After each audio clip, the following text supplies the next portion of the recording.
Trump goes to Windsor Castle for his royal sleepover, and the Brits respond by projecting his Epstein highlight reel onto the wall. Forget Netflix. This is Crownflix. This is Windsor Castle, home of the British royal family, where Donald Trump is staying during his state visit. And this is a film about Trump's relationship with the world's most famous pedophile, Jeffrey Epstein. Nothing says diplomacy like checking into a castle while your sex crimes highlight reel plays on Maturing. Their friendship goes back to at least 1992, when the two of them are filmed laughing together. Trump can be seen making friendly conversation with Epstein in between clips of Trump smiling and dancing with a group of young women at his Mar-a-Lago resort in Florida. 1992. Trump's hair was still orange. Epstein was already infamous, and Mar-a-Lago was a frat party crime scene. The following year, they attend a cafe opening together. And a month after that, Trump invites Epstein to his wedding. In 1995, a young woman called Maria Farmer is working for Epstein in Manhattan. Late one night, she says, Epstein unexpectedly calls her to his offices, and she arrives in running shorts. Donald Trump then turns up wearing a business suit and starts to hover over her. Ms. Farmer feels scared as Trump stares at her bare legs. Then Epstein enters the room, and she recalls him saying to Trump, "No, she's not here for you." Imagine treating a 16-year-old girl like a buffet item, and the defense is, "Oh no, Darnie, not that one." The two men then leave the room, and Ms. Farmer says she heard Trump commenting that he thought Ms. Farmer was 16 years old. She says she later reported the incident to the authorities. Trump denies he was ever in Epstein's office. Trump's always got denials ready. Didn't know her, wasn't there, never happened, except it always seems to happen around the same guys. 1993 to 1997, Trump takes at least 8 flights on Epstein's private jet, according to flight logs released by the U.S. Department of Justice. The plane is later dubbed the Lolita Express, a reference to the character in the Nabokov novel by the same name, a 12-year-old child who is sexually abused by an older man. 8 flights. At that point, you're not a guest. You're basically a co-pilot in a sex crime shuttle. 1997, Trump and Epstein are seen together at 2 Victoria's Secret parties and are photographed together at Mar-a-Lago. The same year, Trump gifts a book to Epstein with the dedication, "To Jeff, you are the greatest. Donald." 2000, a 16-year-old girl, Virginia Giuffre, is working in the spa at Trump's Mar-a-Lago resort. There, she is recruited by Epstein's accomplice, Ghislaine Maxwell. Epstein recruits from Trump's spa. Trump's response? He stole her, like she's office supplies and not a teenager. To work as a personal masseuse for Epstein. The teenager will soon become, in her words, a teen sex slave, and will endure years of sexual abuse. I was recruited at a very young age from Mar-a-Lago and entrapped in a world that I didn't understand. 25 years later, Trump will acknowledge he was aware that young women were being recruited from Mar-a-Lago by Epstein. Some of them young women. Well, I don't want to say, but everyone knows the people that were taken. And it was the concept of taking people that work for me is bad. But that story's been pretty well out there. And the answer is yes, they were. Trump is then asked if one of them was Virginia Giuffre. I think she worked at the spa. I think so. I think that was one of the people. He stole her. That's Trump admitting trafficking happened at his club, like he's shrugging about a bad Yelp review. 2 years later, after Giuffre was recruited from his club by Epstein and Maxwell, Trump tells New York Magazine he thinks that Epstein is a, quote, terrific guy, and that they have known each other for 15 years. He's a lot of fun to be with, Trump says. It is even said that he likes beautiful women as much as I do, and many of them are on the younger side. 2003, Trump draws a message in a book made for Epstein's 50th birthday.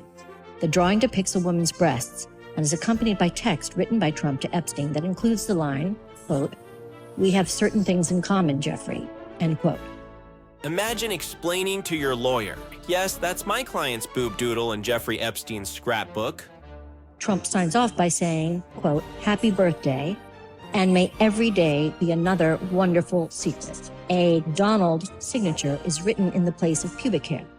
22 years later, Trump will begin legal action against the Wall Street Journal over their reporting of the drawing, claiming it doesn't exist. Epstein's estate then releases the drawing to Congress. Another entry in the birthday book contains a photo of Epstein holding a novelty check bearing Donald Trump's signature, along with a note suggesting Epstein, quote unquote, sold Trump a woman for $22,500. It's unclear if the photo and accompanying note is a joke or not. 2004.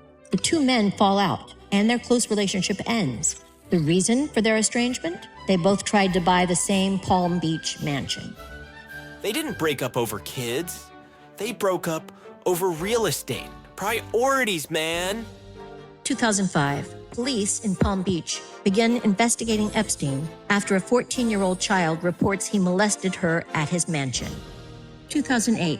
Epstein pleads guilty to state charges in Florida, including procuring a child for prostitution and solicitation of prostitution. The sweetheart plea deal, agreed by U.S. Attorney Alex Acosta, includes a non-prosecution agreement giving Epstein immunity from possible federal charges. He is sentenced to just 18 months in jail. Under the plea deal, Epstein is allowed to be out of jail from 8 a.m. to 8 p.m. 6 days a week and has his own driver to take him to and from his office. Epstein got work release jail. Meanwhile, some kid gets 5 years for weed. America. 2010. In a legal deposition, Epstein is asked about his relationship with Donald Trump. Have you ever had a personal relationship with Donald Trump? What do you mean by personal relationships? Have you socialized with him? Yes, sir. Yes? Yes, sir. Have you ever socialized with Donald Trump in the presence of females under the age of 18? Though I'd like to answer that question, at least today, I'm going to have to assert my 5th, 6th, and 14th Amendment rights, sir. By the way, this was around about the time that Prince Andrew was photographed walking with Epstein in Central Park. When even Epstein pleads the fifth about you, that's not innocence. It's radioactive guilt. 2016. According to award-winning CBS News producer Ira Rosen, Maxwell confirms to him that Epstein secretly taped his famous friends, including Trump and Bill Clinton. February 2017.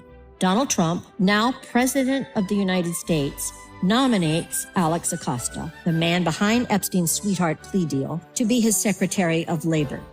August 2017. Epstein conducts a series of taped interviews with the journalist Michael Wolff, research for a potential book Wolff hopes to write. In the interviews, Epstein claims Trump first slept with Melania on the Lolita Express and also says he was Trump's closest friend for a decade. So how do you know this? That was close and straight. Yeah. Trump didn't drain the swamp. He promoted it. Acosta, Epstein's get-out-of-jail card turned cabinet member. July 2019. Epstein is arrested in New York on federal sex trafficking charges. The truth about his decades-long history of child abuse is finally being widely reported. A month later, he's found dead in his jail cell. The authorities declare his death a suicide. 2020. Maxwell is charged with federal crimes for helping recruit underage girls for Epstein and participating in the abuse herself. Trump is asked about the charges and replies, I just wish her well, frankly. I've met her numerous times over the years, especially since I lived in Palm Beach, and I guess they lived in Palm Beach, but I wish her well. Normal people wish grandma well. Trump reserves it for Epstein's fixer. 2024. Asked about whether he would release the so-called Epstein files, information about Epstein's crimes, and potentially his famous accomplices, Trump seems unsure. Would you declassify the 9/11 files? Yeah. Would you declassify JFK files? Yeah. Would you, I did a lot of it. Would you declassify the Epstein files? Yeah, I would. All right. I guess I would. I think that less so because, you don't know. You don't want to affect people's lives if it's phony stuff in there because there's a lot of phony stuff with that whole world. He leaks nukes in a bathroom, but Epstein files? Suddenly Mr. Sensitive. 2025. Trump is now president again, and his administration blocks release of the Epstein files. It is soon revealed that his attorney general, Pam Bondi, told Trump in May that his name is in the files before authorizing the release of a handful of transcripts only. Trump's one-time personal lawyer, now Deputy Attorney General Todd Blanche, then meets Ghislaine Maxwell in prison for 9 hours. Amid speculation of a quid pro quo to protect Trump, days later, Maxwell is moved to a low-security prison famous for its comfortable conditions and known as Club Fed. 9 hours with Maxwell? That's not legal strategy. That's a reunion special. This is what we know. The President of the United States was a longtime close friend of America's most notorious child sex trafficker. He's alleged to be mentioned numerous times in the files arising from the investigation into that child sex trafficker. And now he is back in office. The U.S. federal government appears to be doing all it can to prevent the American public from learning fully about the president's relationship with the country's most notorious child sex trafficker. Now that president, Donald Trump, is sleeping here in Windsor Castle.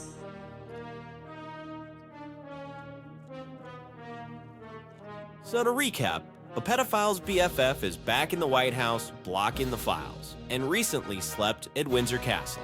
The Brits didn't just project history, they projected receipts. Do you still think they should release the Epstein files now? Let us know in the comments, and hit that subscribe button.